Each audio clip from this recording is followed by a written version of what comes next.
గత 10 రోజుల నుంచి జుమ్మా మసీద్ స్థలం గురించి, వక్ఫ్ బోర్డ్ స్థలం, ఈ స్థలం గురించి రోజు ప్రెస్ మీట్లు రచ్చ జరుగుతుంది. ఏం చేస్తున్నారు ఏమనేది ఇంతవరకు వక్ఫ్ బోర్డ్ చైర్మన్ క్లియారిటీ చెప్పకుండా ఈ స్థలాన్ని శుభ్రం చేపిస్తున్నారు. ఎవరికో దారదత్తం చేయడానికి వీళ్ళందరూ కలిసి ప్లాన్ చేసుకుంటున్నారు.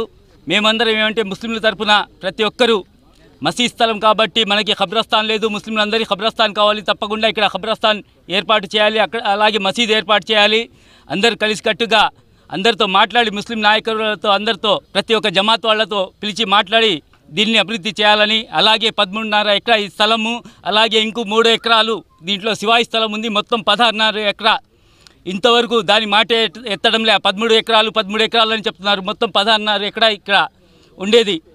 ప్రతి ఒక్కరూ గమనించాలి. ముస్లిం మత పెద్దలందరూ ఇక్కడ వచ్చి ప్రతి ఒక్కరూ కృషి చేసి తప్పకుండా ఈ స్థలాన్ని కాపాడుకోవాలి. ఎందుకంటే మన సిటీలో ఉండేది ఒక్క స్థలం ఇది. ఇక్కడ మనం ఈద్గా అయినా ఖబ్రస్థాన్ అయినా ఏం కట్టుకోవాలన్నా ఇక్కడ మనకి ముస్లింలందరికీ జుమ్మా మసీద్ తరపున ఇక్కడ ఉంది. మసీద్కి ఆదాయం కావాలా, తప్పకుండా అందరూ దీనికి తరపున మసీద్కి ఆదాయం కూడా వచ్చేటట్టు చూడాలా.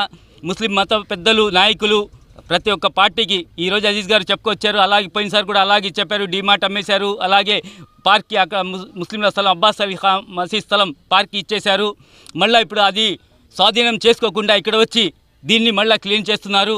తప్పకుండా మేమందరం కలిసి పోరాడతాం. తప్పకుండా ఈ స్థలాన్ని కాపాడుకోవడానికి ప్రతి ఒక్క ముస్లిం నాయకులతో కానీ, కార్యకర్తలు కానీ, ఏ నాయకుడైనా ఏ పార్టీకి సంబంధం లేకుండా ముస్లిం అందరూ కలిసికట్టుగా దీన్ని కాపాడుకోవాలని, ప్రతి ఒక్కరూ దీన్ని వచ్చి ఇక్కడ సందర్శించి చూడాలని మనస్ఫూర్తిగా కోరుకుంటున్నాను.